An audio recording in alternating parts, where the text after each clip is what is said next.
ধোনিকে কম টাকায় ধরে রাখতে কৌশলী চাল সিএসকের পুরনো নিয়ম ফেরানোর প্রস্তাব। মহেন্দ্র সিং ধোনিকে কি তবে পরের আইপিএলে ঘরোয়া ক্রিকেটার হিসেবে মাঠে নামতে দেখা যাবে? সেই সম্ভাবনা একেবারে উড়িয়ে দেওয়া যাচ্ছে না। বিশেষ করে সিএসকে যেভাবে তৎপর হয়ে উঠেছে পুরনো নিয়ম ফিরিয়ে আনতে, তাতে বিসিসিআইয়ের সম্মতি মিললে ডোমেস্টিক ক্রিকেটার হিসেবে আইপিএল 2025 খেলতে পাবেন মাহি। অবশ্য বেশিরভাগ ফ্র্যাঞ্চাইজি এক্ষেত্রে চেন্নাইয়ের প্রস্তাবকে সমর্থন করবে কিনা সন্দেহ। বোর্ডের সঙ্গে 10টি আইপিএল ফ্র্যাঞ্চাইজি মালিকদের যে বৈঠক হয়, তাতেই চেন্নাই সুপার কিংস পুরনো একটি নিয়ম ফিরিয়ে আনার প্রস্তাব দেয় বিসিসিআইকে। এক দশকেরও বেশি সময় ধরে আইপিএলে চালু ছিল সেই নিয়ম, তবে সম্প্রতি সেই নিয়ম বাতিল করা হয় ফ্র্যাঞ্চাইজিজের আপত্তিদের ফলেই। 2008 সালের উদ্বোধনী মৌসুম থেকে 2021 সাল পর্যন্ত আইপিএলে বিশেষ একটি নিয়ম লাগু ছিল।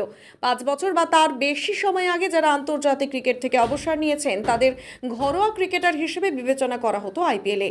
মহেন্দ্র সিং ধোনি ভারতের হয়ে শেষবার আন্তর্জাতিক ম্যাচে মাঠে নামেন 2019 সালের ওয়ানডে বিশ্বকাপে, যদিও তিনি অবসর ঘোষণা করেন 2020 সালের 15ই আগস্ট। তাই পুরনো এই নিয়ম ফেরানো হলেও ধোনিকে ঘরোয়া ক্রিকেটার হিসেবে চেন্নাই রিটার্ন করতে পারবে কিনা নিশ্চিত নয় এখনও। 2022-এর মেগা নিলামের আগে চেন্নাই মহেন্দ্র সিং ধোনিকে দ্বিতীয় পছন্দের ক্রিকেটার হিসেবে রিটেন করে। তাদের প্রথম পছন্দের ক্রিকেটার ছিলেন রবীন্দ্র জাদেজা। সে বছর কোনো ঘরোয়া ক্রিকেটারকে রিটেন করতে হলে ফ্র্যাঞ্চাইজিসের খরচ করতে হতো মোটে 4 কোটি টাকা। যদি 2025-এর মেগা নিলামেও সেই একই নিয়ম লাগু হয়, তাহলে চেন্নাই ধোনিকে ঘরোয়া ক্রিকেটার হিসেবে কম টাকায় রিটেন করতে চায়।